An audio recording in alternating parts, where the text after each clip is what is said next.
Namaste. Myself, Dr. Soumya Puyanavad. I'm a Chief Consultant of Diabetes Service at Clinic Bangalore.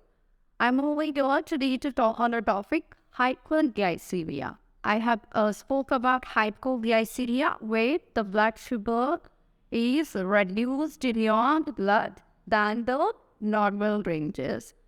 Hyperglycemia. So anything which is until your blood glucose levels are more in your blood than the normal average it has to be. So how much is that? So if you ask me, if you're a fasting, like you have a fasting of 8 to 10 hours, then your sugar level should be below 120. If it is more than 140, 150 every day, then it's a cancer. That's a condition we call it as hyperglycemia. Or maybe after food, if it should not go over 180, then also discuss it as hyperglycemia. So the patients are they are also curious when I say you might be started with the hyperglycemia, but may not be diabetic yet, because I see sometimes the patient's fasting and post-prandial is really high, but their A1C levels, the HbA1c levels they're still below 6%. Then yes, then that's a condition you're suffering from is hyperglycemia. I mean, there is just an increased glucose in your blood.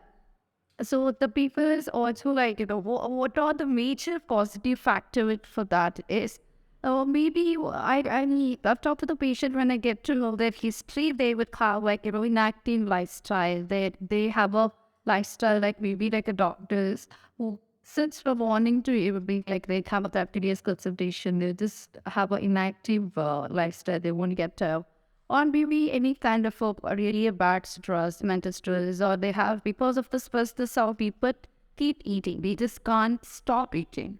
So that would be there. Or any kind of other way, other diseases could be like PCOS, Cushing's syndrome. So anything which is related to their hormonal imbalance in the body, that could also contribute for the hyperglycemia. Or maybe anything they are suffering from related to a pancreas diseases, maybe some cystic fibrosis or anything. These are all the causative factors for hyperglycemia. So, is it all if you ask me, Doctor, how do I understand I'm suffering from hyperglycemia, or I've already started with the diabetes? See, the meaning only changes, that is, but most of the symptoms and the causative factor remains the same. If your A1C level is not really should be that, but you have all the symptoms same like the other days, maybe increased thirst, increased hunger, maybe excess in urination, sudden sweating. So these are all could be or maybe an irritation or a skin irritations, especially itching. But they will also say my skin has changed. They can see the black discoloration of the knuckles and in the neck. That is also sometimes when there is a sugar level have increased, and there could be a possibility of weight loss. Some people will be like, Doctor, I just can't stop eating, but still I'm losing my weight. Then yes, then you're progressing towards diabetes. Most of the patients who start with hyperglycemia, they'll end up within 6 months to a year, they'll end up with diabetes. That's a pure or metabolic disease is what you suffer from. But yes, these are on the same symptoms you have. So it is quite difficult to make a differentiation between both. But what I would say is, if you have a history, like you are really obese and you have a really unhealthy lifestyle and you're a very inactive person, then you have to rule out yourself for the hypoglycemia first and then rule out for diabetes. So that, yes, any of your doctors could help you with it. So, there is one more difference you have to understand. Is it all if you're type 1 or type 2, there is something environment of your pancreas or insulin production, the ability of the insulin. But in hypoglycemia, it is just a sugar level, it's a shooting up. There is nothing at your insulin, your pancreas might be working very properly, normally, but only you have increased sugar level. So that is abnormal reports. So that is one more thing you can make a differentiation. Okay. So doctor, how do I take care of this? It is just like how we take care of your diabetes the same way. You will have to make sure your lifestyle changes. So you have to understand how much you are eating, the carbs, how much fat or how much carbs you are giving to your body. Depending on that, you have to decide. So you should make sure like you're cutting down the unnecessary carbs and you're giving more of a plant-based proteins, which is more easily digestible. The same thing like what we suggest for the diabetic patients also. I always say more of veggies, more green leafy vegetables, more with the fruits or maybe a kind of a millets or which takes the time to get digested. Like a bit of heavy food for the lunch and you have to be white. And lighter and cooked food for your breakfast. You should never have an uncooked food or maybe the people would have this habit of, having dairy products and fruits for their breakfast. No, I would never recommend.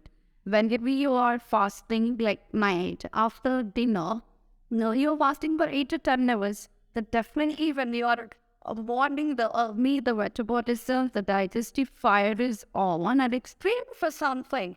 And you should keep it just easily digestible. Don't be so heavier, which is like, the raw fruits is definitely heavier for digestion than the cooked food. So you should always plan your meals and you should start working out or exercises. I would say the best cardio is walking.